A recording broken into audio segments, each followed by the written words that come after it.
கோவை மக்களவை தொகுதி பாஜக வேட்பாளர் அண்ணாமலை திருப்பூர் மாவட்டம் பல்லடம் சட்டமன்ற தொகுதிக்கு உட்பட்ட பொங்கலூர், மாதாப்பூர், கொடுவாய், அவினாசிபாளையம் உள்பட 40 இடங்களில் பிரச்சாரம் செய்து வருகிறார்.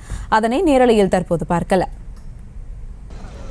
ஒரு வல்லரசு நாடாக, வளர்ந்த நாடாக, ஒரு வலிமையான நாடாக பாரதம் வர வேண்டும் என்றால் மறுபடியும் 3வது முறை நம்முடைய பாரத பிரதமர் நரேந்திர மோடி அவர்கள் அமர வேண்டிய அவசியம் இருக்குல்ல.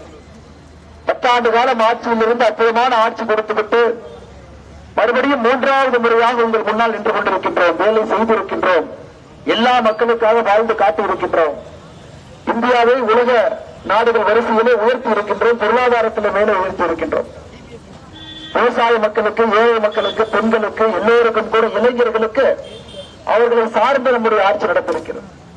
இன்று இந்தியா என்று சொன்னால் உலகத்திலே தனி மரியாதை இருக்கக்கூடிய நாடாக மாற்றுவதற்கு இந்த 10 ஆண்டு காலத்தை நம்முடைய பாரத பிரதமர் நரேந்திர மோடி அவர்கள் முழுமையாக தன்னை அர்ப்பணித்திருக்கிறார்.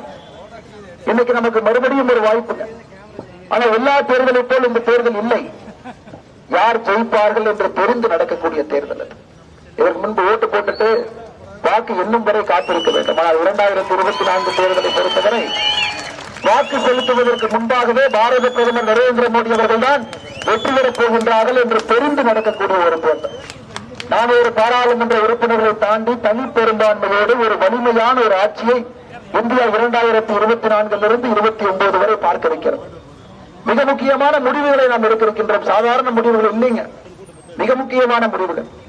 கோயம்புத்தூர் பாராளுமன்ற தொகுதிக்கு மிக மிக முக்கியமான முடிவுகளை எடுப்போம் என்று உங்களுக்கு நாங்கள் சத்திய பிரமாணம் செய்திருக்கின்றோம். உதாரணத்திற்கு ஆனமலை நல்லாறு திட்டத்தை நிச்சயமாக கொண்டு வந்து தீர்வோம். 1958 காத்திருக்கக்கூடிய திட்டம் இது. இந்த ஆனமலை நல்லாறு திட்டத்திற்கு அடித்தளம் போட்டது இந்த ஊரை சார்ந்த பெரிய மனிதர் பெருந்தலைவர் காமராஜர் ஐயாவோடு மிக நெருக்கமாக இருந்த நாகலிங்கபுரம் பண்ணாடி ஐயாசாமி முதலியார் ஐயா, பொங்கலூரை சார்ந்தவர். அவர் நம்முடைய பெருந்தலைவர் காமராஜர் ஐயாவோடு பேசிதான் இந்த பிஏபி பாசன திட்டத்தை கொண்டு வந்தாங்க. அதனுடைய இன்னொரு திட்டமாக இருக்க வேண்டிய நம்முடைய ஆனமலை நல்லாறு திட்டம் 8.5 TMC தண்ணி வரணும். அது வந்தால் மட்டும்தான் இந்த திட்டம் முழுமை பெறும். ஆனால் 1958 ஒரு செங்கல் கூட இதற்கு நம்மால் வைக்க முடியவில்லை. 70 ஆண்டு காலமாக என்னை கொங்கு செழித்தால் எங்கும் செழிக்கும் என்று சொல்வோம். இன்னைக்கு நம்முடைய கொங்கு பகுதியே வறட்சி பகுதியாக மாறிக்கொண்டிருக்கிறது. இதற்கெல்லாம் ஒரே ஒரு தீர்வு, நான் ஒரு பாராளுமன்ற வேட்பாளராக பாரத பிரதமருடைய அன்பை பெற்றவராக பாரத பிரதமருக்கு ஒரு சிஷ்யனாக பணி செய்து கொண்டிருக்கின்ற